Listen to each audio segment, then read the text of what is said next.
And we're kicking off today with the wonderful Kinsey Schofield, host of Kinsey Schofield Unfiltered. We will be joined shortly by Father Calvin Robinson as well, who is part of our uncancelled after show today.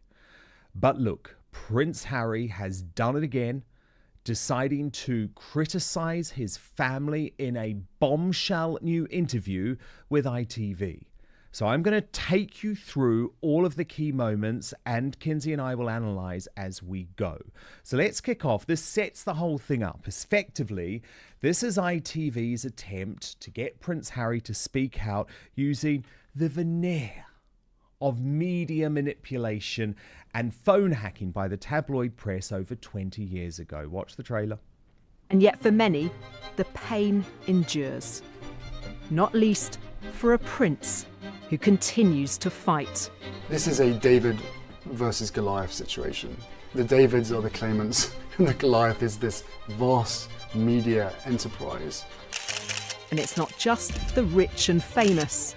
This wasn't salacious gossip. We were just normal people who got involved in a horrific incident. Recent claims go even further. Burglary. The whole door had been taken off its hinges. Eavesdropping on people's live phone calls and blagging their private information. As one courtroom battle concludes, other Fleet Street giants face trial. Now accusations of cover-ups against some newspapers. It is clear to me that we were not told the full truth. Have reignited this controversy. The Yard covered it up.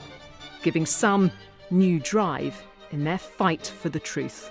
I don't think there's anybody else in the world that is better suited to be able to see this through than myself. I'm trying to get... Now, Kinsey, there's lots to talk about in terms of Harry's actual claims, and we'll play them and analyse as we go on.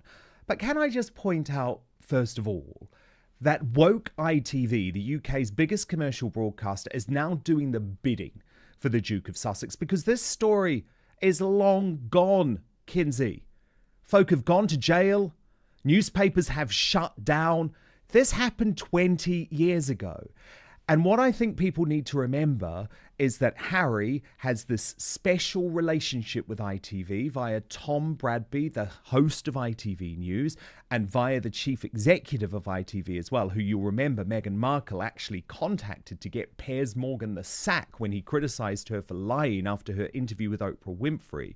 So I think we have to look at all of this, right, through the lens of ITV effectively now choosing to be a propaganda vehicle for Harry. And I presume that's because Prince William was so annoyed with them that he's ended the friendship with Tom Bradby. Yeah, and don't forget, when Tom Bradby sat down and interviewed Prince Harry for his book Spare, he didn't challenge Prince Harry when he was clearly dishonest. Specifically, when Tom Bradby asked him about those racism allegations that were made in the Oprah Winfrey interview, and Harry pushed back and said, I never said anyone was racist. And Tom Bradby just kind of sat there with his mouth wide open instead of being like, actually, play the clip. We have the receipts. You did. We need you to be a little bit more upfront and honest with us about this. So why would we trust this venue to give us anything from Prince Harry that we are going to take beyond with a grain of salt? I mean, the idea that Prince Harry is going to be the face of truth, and it boggles the mind that he can conceive that this is something that most of the public could swallow, when in the Oprah interview alone, there were 17 discrepancies with the truth. I just think that this is a very bizarre hill for Prince Harry to die on, the idea of the truth, when everything we've seen from him and Meghan Markle over the last 4 years has been highly manipulated propaganda. They're trying to get the American public to buy their jam, buy their books, watch their cooking shows. And in the meantime, they've lied. They've lied about the Princess of Wales. They've lied about Prince William. And I do believe that it's unethical to do some of these things. But as you've said, we no longer in the media, nowhere would you find anybody that would say today that that was the route to go. The tide has changed already. There's no reason to dwell on the past when going forward, you're never going to see somebody approve any type of behavior like that. No, absolutely not. But Harry is driven by personal vengeance. Harry wants Piers Morgan in jail, for example. That's what this is about. Look, let's go through some of the individual clips. This is Harry celebrating the judge's ruling in his case against the Daily Mirror. He's trying to set himself up here effectively as some sort of game changer. When you got the judge's ruling that you had been hacked, what was your reaction? To go in there and come out and have the judge rule in our favour was obviously huge. But for him to go as far as he did with regard to, this wasn't just the individual people, this went right up to the top. This was lawyers, this was high executives. And to be able to achieve that in a trial, and that's a monumental victory. Was it a monumental victory, really, Kinsey? Was it really? Because, as you say, we already knew that phone hacking was going on. Someone already went to jail. There was already a newspaper shut down as a result of it. This was all about trying to get a financial deal with the Daily Mirror. I don't see it as some sort of monumental victory. Do you? I mean, I think that it's the first step for him and what he considers to be, aside from perhaps Invictus. I believe that he thinks that this is his legacy project, and this is something that he's doing, in honor and loving memory of Princess Diana. So perhaps he does believe that this is a big deal because Dan, he's had a pretty hard last 4 years. Maybe he takes his wins. Maybe they're big celebrations because there are so few of them. But I agree with you. I just think, stop tooting your own horn. Let it go. Be a little humble. And maybe you might change a couple of people's hearts about you, but it's hard to sympathize with you when people violated your privacy. When I flip through the pages of Spare and read you violating the Princess of Wales's privacy, poor Princess Catherine. Literally, you put her private messages, right, in a book read by millions and millions of people to try and prove some ridiculous point that she made Meghan cry, which we know is not the truth, by the way. But that was an invasion of privacy, actually arguably worse than phone hacking. Also, Kinsey, and I don't want to get graphic here, he revealed personal details about Prince William's private parts in Spare. He revealed a private conversation between the king and his sons after his own father, the Duke of Edinburgh's funeral. I mean, this is not a guy, actually, who should be complaining privacy at all.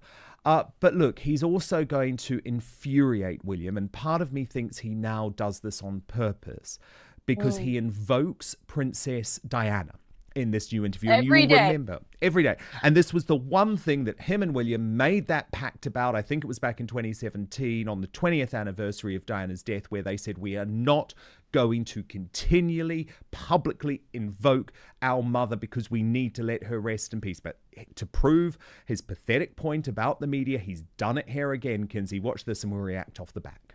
Other victims of hacking that I've spoken to have described the paranoia that it creates. Do you identify with that? I think paranoia it's a very interesting word because, yes, then it could be paranoia.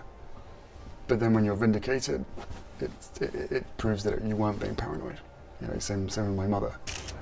There is evidence to suggest that she was being hacked in the mid-90s, probably one of the first people to be hacked.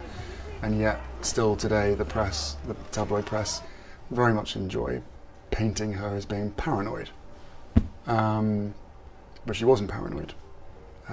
She was absolutely right of what was happening to her. And she's not around today to find out the truth. Does your mother motivate you in this legal fight? Yeah, there's all sorts of things that motivate me. While it's never been proven in court that Princess Diana was hacked, the past remains raw. Kinsey, so much to say about this because the critical point is, yes, Diana was subjected to the most vicious and vile intrusions by the tabloid media, there is absolutely zero evidence that she was ever phone hacked. We know they did it differently back in the 90s because they were recording conversations that took place on landlines, but that's different to phone hacking. And what's happened here, Kinsey, is that Harry is believing his truth again. He's been told something by a group of lawyers who want to believe that every person in history has ever been phone hacked because it helps their case. And he's decided to put it out there as a fact with literally no evidence to back it up.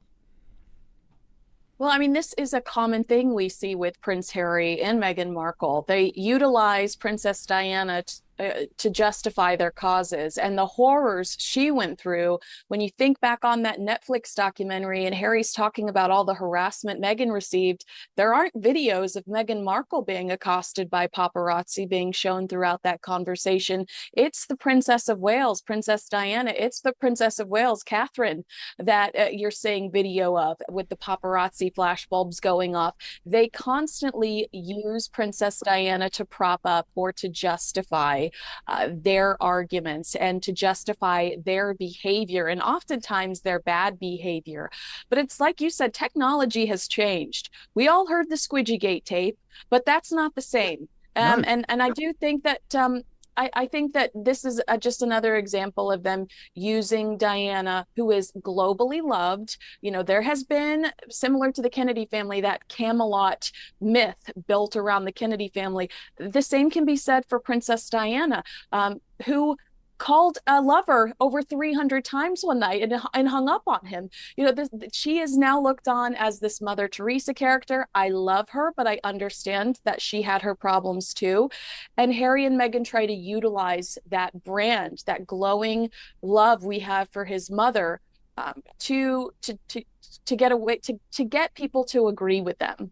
Oh yeah, it's constant, isn't it? It's absolutely constant, the way that they invoke Diana both publicly and privately. I mean, you revealed the brilliantly bonkers but also really disturbing story that during the Jubilee, what was it, Meghan claimed that Diana had told her during her yoga session that it was the right thing to come to the UK. I mean, all of this is just mad.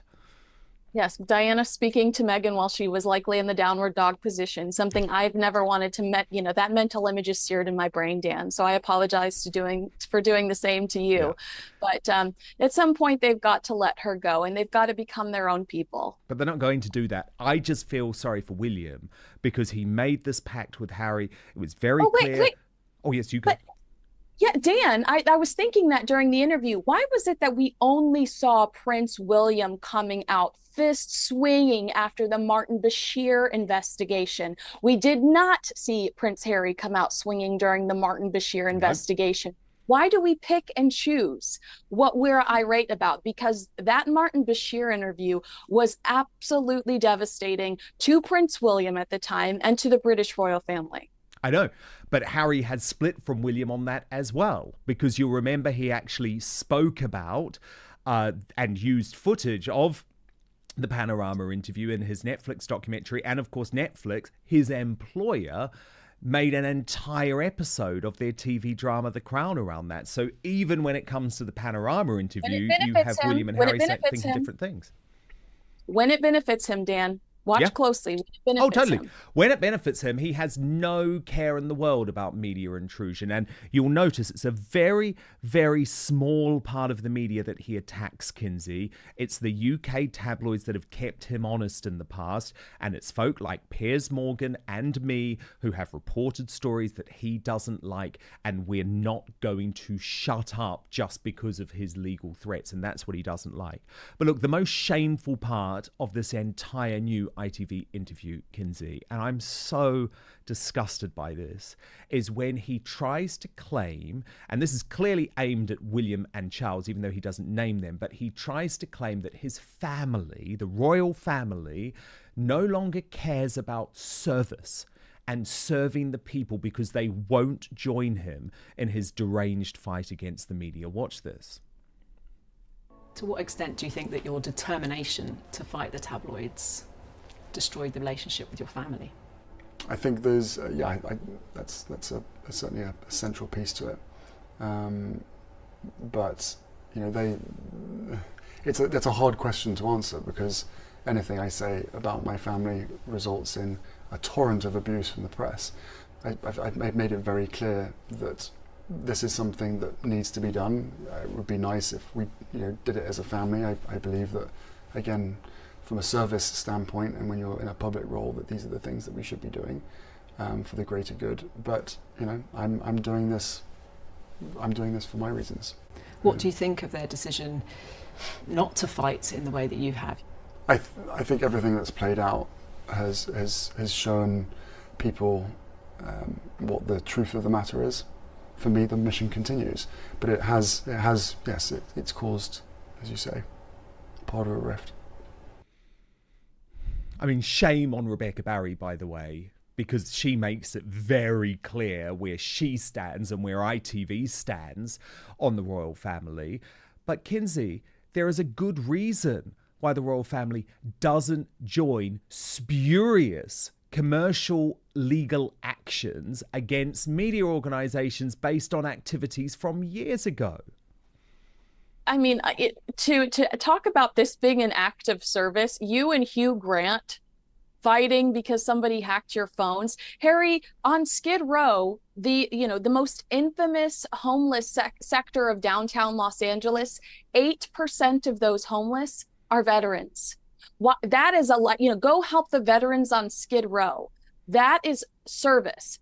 To help your buddy Hugh Grant financially because he was violated years ago by the tabloid press is not a global act of service. And, treat people how you want to be treated. Harry and Meghan's issues with the British royal family are not about race. They aren't about Harry and Meghan being more popular. They aren't about Harry being braver than his father or brother for taking on the tabloid media. Harry and Meghan's issues with the royal family stem from the disrespectful way the Sussexes treated the people around them. It started with the staff at Kensington Palace, and when Prince William tried to rectify the situation and fight for the littler guy, those people that work at Kensington Palace make pennies. Yes. Prince Harry and Meghan Markle changed their attitude towards members of the royal family and started disrespecting them as well. This has nothing to do with Prince Harry being the lone soldier fighting the big bad tabloids for his celebrity friends. This has everything to do with Prince Harry and Meghan Markle disrespecting the institution, disrespecting members of Prince Harry's family. Totally. And I should also say Catherine tried to stand up to Meghan on behalf of the staff of Kensington Palace as well. She called Meghan out for the way that she was speaking to staff too. But the thing is, Kinsey, it's about the fact that Harry can even think that he is conducting a life of service at all now. He's not. And that's fine, but he's conducting a life of commercialism. Everything Harry and Meghan do, including the Invictus Games, by the way, is all about the big bucks, the moolah, the money. That's it. William and Charles and Camilla and Catherine and Anne and Edward are the ones who are conducting service on a daily basis. So I just think for him to criticize the royal family for not serving the public is the height of hypocrisy and ludicrous ridiculousness, but it also just shows how far this guy has fallen into his own delusions, Kinsey. I mean, two of these people are suffering from horrific cancer right now, and they still show up. They still slap a smile on their face. I remember specifically reports that the king was told not to necessarily touch people because they were afraid that it might negatively affect his immune system. And there he was, allowing people to kiss him, touching them. I mean, very much engaged with the public, because it's important I believe it's personally important that for both the king and the Princess of Wales, Catherine, that they show up, and that because they want to set an example for the country, and they want other people to do, to show up and to do their very best. That's not the same. Prince Harry and Meghan Markle, they hide for months at a time. They reemerge when they need to make a buck. And I don't even know what Prince Harry's ultimate objective is here, except he's trying to rebrand himself instead of being some guy obsessed with his Todger within the books of Spare to some unsung hero taking on the British tabloids for himself. The on little a battle guy, that has already been won. That's the point. It's and it over. doesn't affect us. It does not affect the little guy. Who cares? Totally. Who cares about the rich and the famous getting some nasty stories written about them? And by the way, I say that as someone who, because I'll just clarify this. Oh my gosh, that is the truth. Worked in tabloids for years. I said under oath, by the way, at the Leveson inquiry, that I was never involved in phone hacking, never used private investigators, never broke the law. There are lots of good journalists, right, within tabloid newspapers. This was a rotten bunch for a very short period of time. It doesn't happen anymore. And Harry is, as usual, conducting a straw man argument. But look, Kinsey, stand by. We've got loads more, and I'm going to reunite you, I know you love him, with the brilliant Father Calvin Robinson in just one moment, because Meghan Markle, I can't believe this, planning to wade into the US election race. Come on, who wants her endorsement? So stand by, Kinsey. Calvin's joining us in a second. But first, what's so important about being independent is I'm only going to tell you about products that I use and truly believe in. So I am so happy to talk today about Verso. You may know I've entered my 40s and am trying to stay as healthy as possible. I still like to live a good life, but I am exercising every day, taking my nutrition seriously, and I'm doing the 16-8 fast too. But that only gets me so far. Scientists like David Sinclair have proven we can now reverse aging with interventions that go beyond healthy habits. So for me, I wanted a product that I knew would enhance everything I was already doing, that is backed up with solid evidence. So I love Cellbeing by Verso, and I know you will too. This is a scientifically proven product with ingredients that fight the effects of aging by increasing NAD+ levels, which is the stuff that powers every cell in your body. I've been personally taking this now for a number of months. I do it right at the start of the day. It's been transformative for me. Like, fasting is easier. I'm losing fat, eating less too. And the team at Verso tell me that's due to its blood sugar regulating effects. Sleeping better as well. So I'd love you to experience this. And Verso publishes third-party testing from each batch produced to guarantee you are getting what you paid for. And because Verso was my first ever sponsor here on Outspoken, if you head right now to buy.ver.so/outspoken, you will save 15% on your first order. All you need to do is use the coupon code Outspoken. I'm going to pop the link right now, or I think I've already done it actually in our YouTube and Rumble descriptions. But just to repeat, it's buy.ver.so/outspoken and using the coupon code Outspoken. But now, back to the show, and my superstar panel are now together. The superb Father Calvin Robinson and the best royal expert out of the US of A, and now the host of the brilliant Kinsey Schofield Unfiltered YouTube channel, which I have to say is absolutely must watch, Kinsey Schofield. So look, great to have you both together. And I want to talk, Kinsey, about your revelation that Meghan Markle is planning to endorse Kamala Harris. What's going on there? Yeah, I mean, I think ultimately it's the classic "you scratch my back, I'll scratch yours" by Meghan Markle endorsing Kamala Harris. Then Kamala has to do something for Meghan in the future. And we know, thanks to Thomas Markle, I know you're close to the Markle family, that political aspirations run deep with Meghan Markle. This is the perfect opportunity for Meghan to insert herself in the election, because she worked with Kamala in 2020 through digital campaigns, doing conferences online to promote females voting, talking about how important it was in the 2020 election. You heard her, subtly endorse Joe Biden during that Time 100 special on ABC, saying it was time for the American people to have change. They deserved change. Well, Donald Trump was president at the time, so the obvious change was to vote for Joe Biden. I don't think that Prince Harry and Meghan Markle were going to step up for Joe Biden again. He was clearly on the decline, but Kamala Harris changes the game for Meghan Markle and allows her an in, which she is so desperate for, gives her credibility, and it gives Kamala the cool factor too. I know that we look at the both of them and recoil, but there is a percentage of Americans out there that buy the BS. Okay, unfortunately, they exist. So Kamala sees them as a fundraising opportunity, an incredible fundraising opportunity. Fun headlines. And for Meghan Markle, it's a way to be involved in something potentially historic. The first female American president. How can she insert herself? Classic Meghan Markle. But Calvin, isn't there something else going on here? I mean, I agree with all of that analysis from Kinsey, but isn't the other thing going on, Calvin, that Donald Trump threatens their very way of life, potentially threatens their ability to stay in the USA? Because if Prince Harry lied on his immigration forms about taking illegal drugs, which he has admitted in Spare, there's even the chance that Trump could deport him.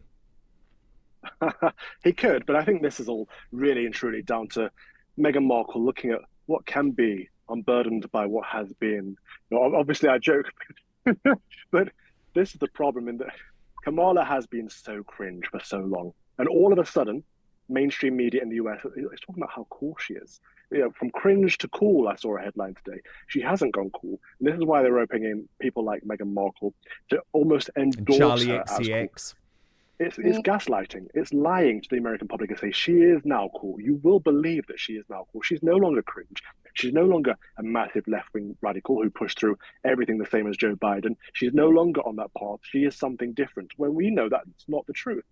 But this is what the mainstream media does. It lies to us constantly, doesn't it? And I think you're right. Yes. There is a bit of anti-Trumpism, a bit of Trump derangement syndrome in there. And the Markles do have to be careful with that. But ultimately, I think that Kinsey's right on this and that Meghan Markle has spotted an in. And if Kamala Harris becomes US president, she has a best friend in the White House. And that's all, the power and influence is all Meghan Markle has ever been after. Can you imagine a friend more powerful or influential than the president of America and the leader of the free world? Of course, and while we might think this is a ludicrous notion, remember, Meghan Markle still believes that she's going to be president one day. And she really believes that. Now, will it happen? She's quite damaged now in so many ways. Is she prepared to put the work in? Who knows? But that's what she wants. And obviously, there's loads of ways that Kamala Harris, who's clearly quite a dense woman in a lot of ways, will think that introducing someone like Meghan to her White House, I'm not saying in a cabinet role or anything like that, but there are certain task forces that she could lead, certain ways to bring her into the mix. You know, you could say, oh, let's set something up about online trolling, which is Meghan's big thing, even though I have to always point out her Sussex squad are the biggest gang of internet trolls online. So there's an irony there. But you know what I mean, Kinsey? There's probably some sort of job in a Kamala Harris White House for Meghan Markle.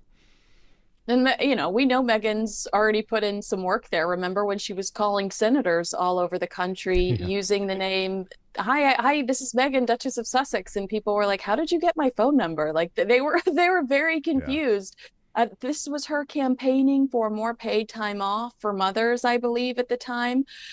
Look, the hypocrisy continues to amaze. Meghan specifically calls herself a feminist. Kamala is definitely riding that train right now. She wants you to vote for her because she is a woman. Meanwhile, the Democratic Party has completely obliterated women's sports by allowing trans athletes to compete against biological women. So I could go over 500 other things about Kamala that concerns me. As a California prosecutor, she put over 1,500 people in jail for pot violations and then will laugh in your face if you ask her if she's ever smoked a blunt. She withheld evidence that would have freed an innocent man from death row until the courts forced her hand. And RFK Jr. pointed out over the weekend that she kept people in prison beyond their sentences to use them as cheap labor for the state of California. That's called slavery, guys. Like, if you look up the definition of slavery, it sounds a lot like using somebody for cheap labor that you should have let out of jail already. Her only job as our vice president was to protect the border. 8 million people have come through the border. And security-wise in the States, that has jeopardized our security, one of Prince Harry and Meghan Markle's favorite talking points. So it amazes me that Meghan and Harry would befriend these types of people. But at the end of the day, like Calvin said, power is the ultimate. They need money, they need power, and relationships like this will give it to them. Beautifully put. Let's not forget this is how they both came into power and influence in the first place. So Kamala Harris famously was a side chick of Montel Williams and kind of slept her way into politics, into being a public figure. And we could argue that, Meghan Markle has done a very similar thing. But what I find interesting about all of this is the polls. Until this very week, until this very day, the polls have been against Kamala. She has been diving in them. In fact, she dropped out of the primary the last time around at the bottom of the polls. And now today, all of a sudden, the American pollsters are saying she's 4 points ahead of Trump. Now, if anyone believes that, I want to sell them a bridge. Yeah, but believe me, the MSM are not going to stop, because it is I don't know how you're coping with it, Kinsey, because it is wall-to-wall propaganda. Thank you so much for watching Dan Wootton Outspoken. Please do subscribe if you want lots more clips and interviews like that. Plus, if you want to watch our totally uncensored after show, then visit www.outspoken.live.